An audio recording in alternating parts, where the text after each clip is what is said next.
Antes de pasar al video me gustaría enviar un agradecimiento por el reciente apoyo al canal. Gracias por apoyar este proyecto y se espera que se pueda seguir trayendo contenido de manera regular. En el transcurso de la historia, los eventos pequeños han propiciado eventos más grandes, quedando entre las sombras para ser mencionada como una característica, punto de referencias o que hace parte de un conjunto evolutivo y se los pone de ejemplo.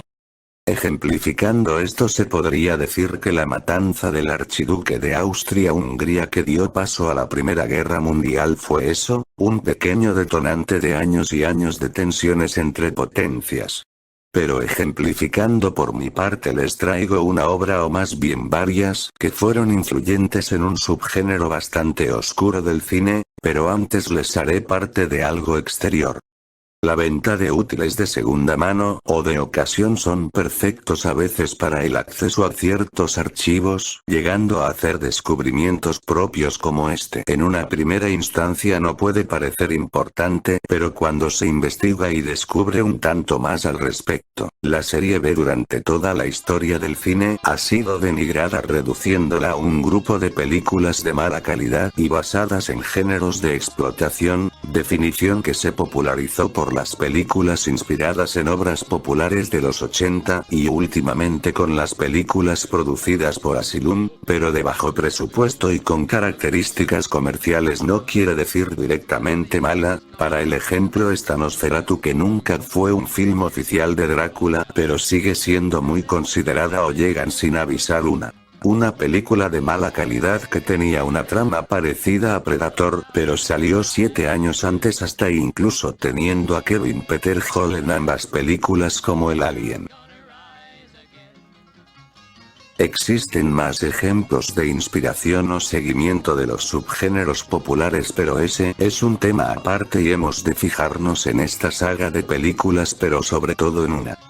2000 Maníacos dirigida por Herschel Gordon Lewis, un cineasta nada conocido que hizo películas a partir de 1959 hasta el reciente 2016, basando su cine principalmente en subgéneros bastante bajos como el gore, el terror, la comedia y alguna vez en la pasividad, haciendo que sus películas en las páginas especializadas no tengan la mayoría puntuación.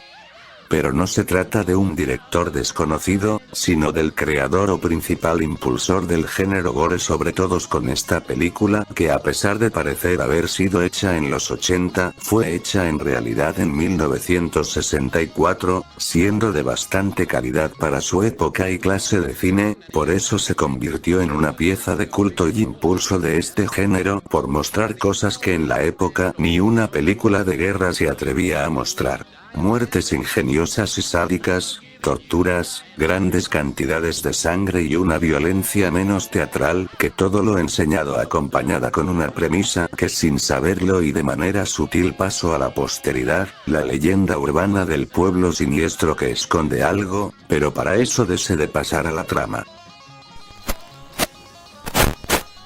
La sinopsis reza lo siguiente. En un desvío de una carretera estatal, dos lugareños colocan un cartel de desvío, para que un par de coches no sigan su camino y cambien de rumbo. La carretera que los viajeros toman les conduce a Pleasant Valley, un pequeño pueblo sureño que recibe con los brazos abiertos a los 6 desafortunados viajeros, a los que nombran invitados de honor de las fiestas conmemorativas del centenario del pueblo. No queriendo rehusar la propuesta, deciden aceptar la oferta del alcalde y quedarse en el pueblo. Pero pronto comienzan las suspicacias, y algunos de los viajeros empiezan a pensar que la gente del pueblo les oculta algún secreto. En caso de que deseen ver la película, les recomiendo avanzar el video unos cuantos segundos, para no enterarse de los detalles. En sí el resto de la trama se expone como que la festividad es en realidad un aniversario donde los habitantes del pueblo, que eran del bando confederado durante la guerra de secesión, prometieron vengarse de todos los norteños o supuestos yanquis, siendo una clase de maldición ya que en realidad el pueblo no es real, finalizando con un inesperado giro.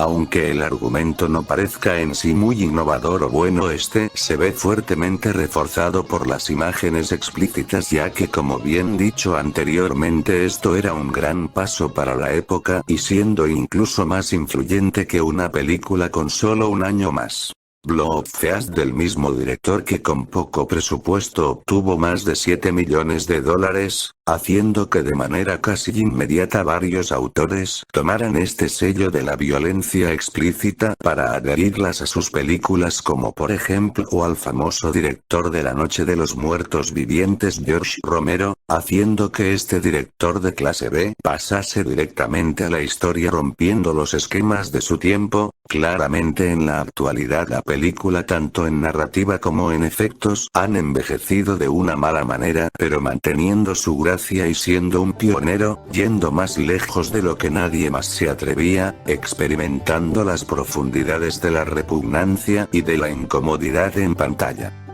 Todo podría acabar ahí, pero no, ya como bien dicho anteriormente hubo secuelas, pero estas hechas por un diferente director. Tim Sullivan, que se ocupó de las dos, y para la curiosidad fue asistente de producción en películas como Tres Padres y Un Bebé o El Padrino Parte 3, pero sobre todo conocido por ser escritor en parte de The Deadly Spawn, una película conocida por haber sido distribuida en varios sitios como Alien, cosa que no deja un buen panorama a pesar del film.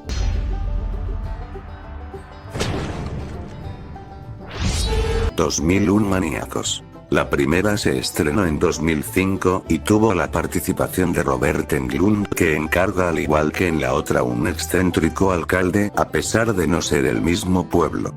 La trama no cambia, solo añadiendo pequeños elementos más paranormales como deformidades y realzando una mayor lascividad que se vuelve hasta descarada. La película en general fue más bien detestada por varias cosas, pero en general por ser una película sin razón de existencia, ser un film de serie Z que al contrario de la original, que era justa para la crítica, esta tomaba todo lo mal visto de los años 2000 en el cine. Fotografía y puesta en escena pobre, caracterización y actuación que rozaban con lo caricaturesco, y el realce de lo lascivo también típico de la época, pero que lo hace diferir de la lógica interna.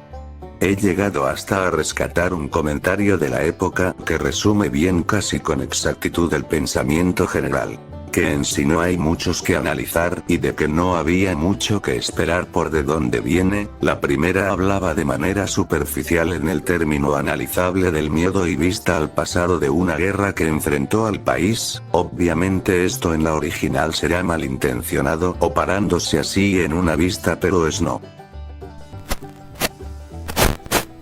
2001 Maniacs. Campo de gritos. Al igual que en la anterior, la trama es similar, pero el presupuesto es ya más bajo y aumenta los problemas que causaron el desagrado de la anterior, actuación que roza lo caricaturesco y el realce de lo lascivo, además de seguir rompiendo con la lógica interna por adelantar el aniversario y añadir el canibalismo. Esta termina de la misma manera, pero con un par de cambios no muy destacables, y dejando muertes que son lo principal de la película como algo considerado como poco memorable por los efectos tan degradados por la falta de medios, además del cambio de reparo que se unió al montón de problemáticas.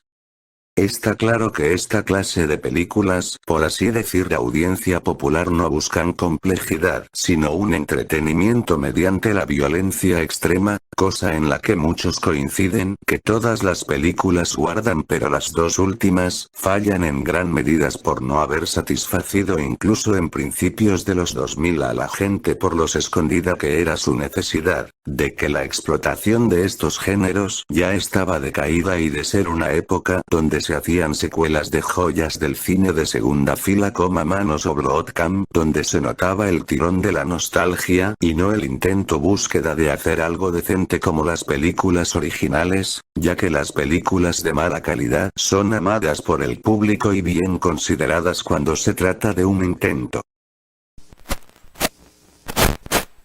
Desde mi subjetividad se exponen como lo que buscan ser películas desde un principio. Se apoyan sobre su contenido fuerte, pero entendiendo la queja por ser una algo especial que revolucionó siendo una película simple, pero siendo impresionante para su época, y el resto intentando lo mismo, pero otras bases que no terminan de encajar, porque es algo que encajó en otra parte.